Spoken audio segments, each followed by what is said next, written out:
اس لیے حاجی صاحب کو پہلا سبق یہ سکھایا کہ تم اللہ کے گھر کی زیارت کے لیے جا رہے ہو 2 چادریں باندھ کر، تو توحید کا سبق تمہیں یاد کرنا ہے۔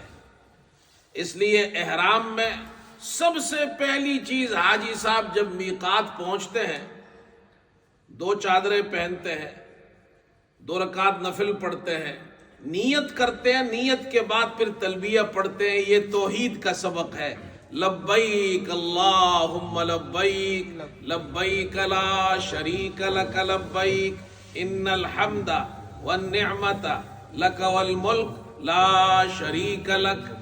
میں حاضر ہوں اے اللہ، میں حاضر ہوں اے اللہ، میں حاضر ہوں، لا شریک لک، تیرا کوئی شریک نہیں، ان الحمد والنعمت لک والملک، بے شک تمام تعریفیں، تمام نعمتیں تیرے لیے ہے، ملک بھی تیرے لیے ہے، لا شریک لک، تیرا کوئی شریک نہیں ہے۔ یہ تلبیہ پڑھتے ہیں، حاجی صاحب زور زور سے تلبیہ پڑھ رہے ہیں۔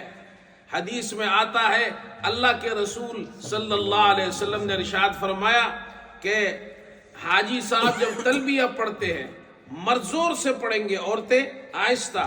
آپ نے فرمایا جب یہ تلبیہ پڑھتا ہے اس کے دائیں طرف جتنی زمین ہے، بائیں طرف جتنی زمین ہے، اس میں جتنے پتھر اور درخت ہیں وہ سب اس کے ساتھ تلبیہ پڑھتے ہیں۔